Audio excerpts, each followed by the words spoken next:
Okay, so we've got these incredible large language models, these general AIs that are kind of good at, well, everything.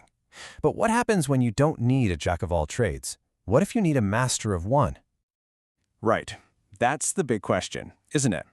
I mean, you're not going to build a brand new, massive model from the ground up. That's just crazy expensive. The smart play is to take what's already there and transform it. And the way we do that is with a process called fine-tuning. So, fine-tuning is what bridges that gap between having a broad, general knowledge and having that super sharp, specific expertise.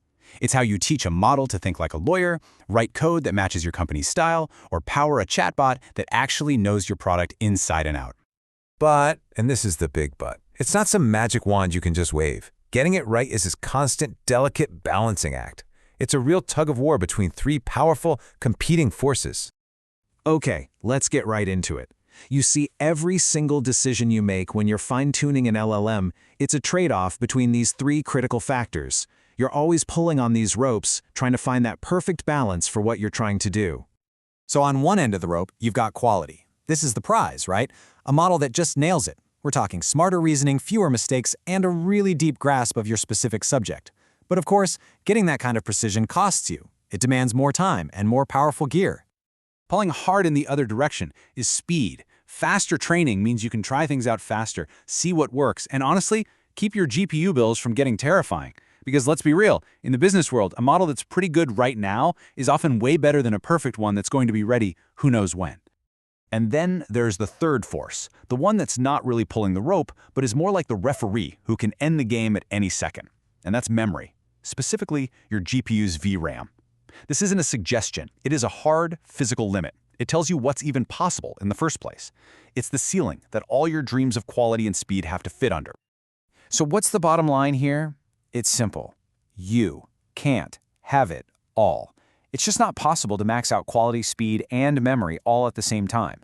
Every single fine-tuning project is a compromise. It's a strategic choice about what you care about the most.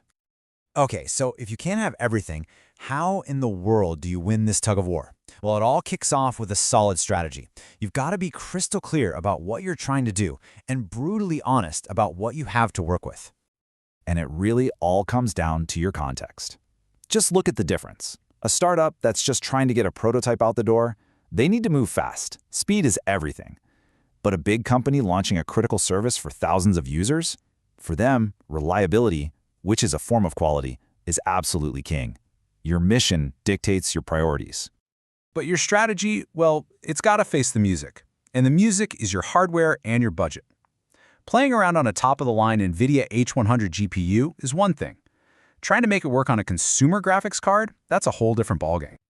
And if you want to see just how real that memory bottleneck is, get a load of this. To even load a 70 billion parameter model into memory, you need more than 140 gigabytes of VRAM. That's before you've even shown it a single piece of training data. That's just to turn it on. The scale here is just wow. All right, so we've got our constraints. We know the forces we're up against. What can we actually do about it?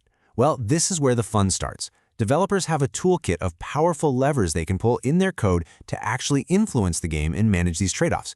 Let's look at the big ones. First up is a big one, sequence length. The easiest way to think about this is as the model's short-term memory. It's how much text it can look at all at once. And you guessed it, the more context it has, the better the quality of its output. But here comes that trade-off again. Longer context is great for quality, but it really slows down your training. And the hit to memory? Oh, it is brutal. We're talking quadratic growth here, which means doubling your context from 4,000 to 8,000 tokens could actually quadruple your memory needs. It's where a lot of budgets go to die. Lever number 2 is your optimizer. These are the algorithms that are actually doing the heavy lifting of learning. I love this analogy. Think of them as the GPS for your training.